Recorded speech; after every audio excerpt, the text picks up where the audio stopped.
Hi there and welcome to Storytime with Uncle Bill. And today's story, I was actually watching a YouTube video, Larry Lawton, and he talked about a hustle that I forgot I had, and I actually have a video talking about some of the hustles that I had in prison. But this hustle was different because it's special, because it's a trusted one. And I've got a couple comments throughout the year now that, you know, if you was in prison, where's the proof? Well, this is going to cover a lot of that. So how it happened was I graduated from the 500-hour residential drug program, the RDAP. And when you graduate from that, there's people that go straight to the halfway house. They get 6 months. There's people that don't get any time off and they go back to their original unit that they came from, which is horrible. You don't want to go from the drug program back into the prison. That's just like the worst thing you could do. Happens often, and if you're lucky, you had to prove yourself, and I didn't even know this, so it was awesome. When I graduated, I had 4 months to do before I could go to the halfway house, and one of the counselors, because I was always real active in the drug program. I like just open about everything. I'm an open book, because I know that if I'm open to you, maybe you can open up to me. And for a lot of people, that was the first time they ever opened up, was when they opened up to me. Throughout my whole life, and it's an amazing thing, and I've always cherished it. And so I take stuff like this serious. And one of the counselors came up to me and he was like, listen, and we know you graduated, and they're going to move you back to 58, 52 unless you want to be a mentor. And you'll have to every day come in. If I'm not here, you got to do the videos, or, you know, make tests or shit like a do guy. You got to do this and do that and do that. And I was like, what? He goes, yeah, and even better, we'll give you a 2-man room. What'd he say? Yeah, man. Oh, yeah. Whatever you need, just let me know. So I immediately went to the 2-man room, because I had to go somewhere, because my bed needed to be filled for the next class that was coming in. Man, you want to talk about happy, folks? Because I came from Fort Dix, New Jersey. FCI Fort Dix, New Jersey Federal Correctional Institute is they call it the projects.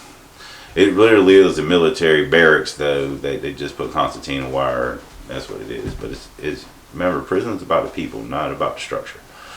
So I took that offer, and the hustle that I didn't know about was actually copying. I had access to a copy machine. I actually had access to everybody's PSI, pre-sentence investigation, and if you snitched, or somebody snitched on you, or whatever your charges were, I saw them. That's a lot of trust, people. That is a lot, because I can instantly, like, if it was somebody like a what do you call them, a chomo, I put that out and something happens to him, you know what I mean, and nobody would even know it was me. But I take that stuff real serious. I would have never done that. But it could have happened. There was a lot of things. I mean, it's a lot of trust involved, and I wasn't willing to break it neither. No, hell no. But what I was willing to do was use the government's printer and paper to help people out. So see, what happens is they would make tickets, big gambling tickets. That's how 90% of the time I make my money. So instead of writing the damn thing down each and a time for your cars, you just hand me one sheet, and it's got all the scorecard, whatever, on the thing, and I print out 20-30 copies. And I did that every day because there was games every day, football bet. I mean, if you could bet on it, it was up there. I could tell you the sheets and everything. And I actually had to hide these. Now that was the other part of the deal, which was cool, because I had a lot of smut magazines, and I just, you know, and the code, they're on top. Just go up top, open up the thing, and that's where they were. And somebody had made, quite a few people yeah, if you was in prison, where's the proof? You know what I mean? And that's not going to ever be hard for me. There's not a lot of pictures, probably me of the world. There's probably actually more mug shots, because every time you go in and out of a county jail, they take a picture of you. I've been in over 30 or 40 county jails for lost count. I had to do needle therapy. It sucked. I'm not proud of it. I've been in 5 federal prisons. No, I'm not bragging about any of this stuff. It's already over. It went through. But now what we're talking about is 2001. First year locked up. This would be my first time locked up. It'd be my 3rd year, and I got the picture.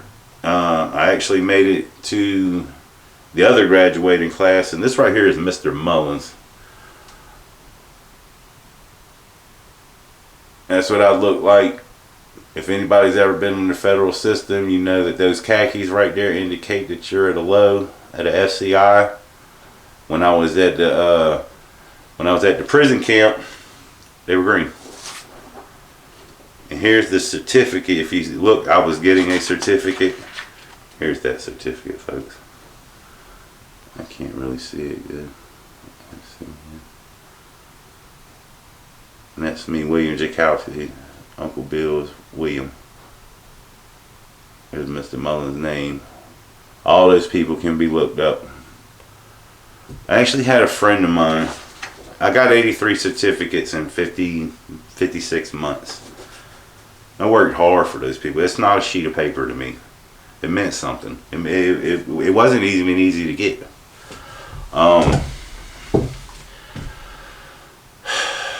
The bookies. That's what they wanted. They man, when they, hey yo, you the copy guy? Because the last copy guy went home. That's how I even got the job. You know what I mean? So the 2-man room was sweet. I gotta get some water. Sorry about that, folks. Yeah, good money too. They didn't have no problem, because I actually kept the thing, and that was on top of taking food from the kitchen, and I buckets loaded that. I have that video out. That's funny. Watch it. Probably next time, or one of the videos coming up, we're gonna actually talk about the 500-hour drug program. That's one of the most talked about things in the federal system, because it actually, during completion, now when I took it, it was 9 months. They was talking about making it a year. And folks, when I got out, it was 2004, so they might not even have it no more. But if you out there getting in trouble and you going to be part of the federal system, it's the drug program. I'm going to give you a bit of advice. Regardless of what you got going on in your life, if you get in trouble, tell them you did drugs. Straight up. I ain't even, like, I ain't encourage lying.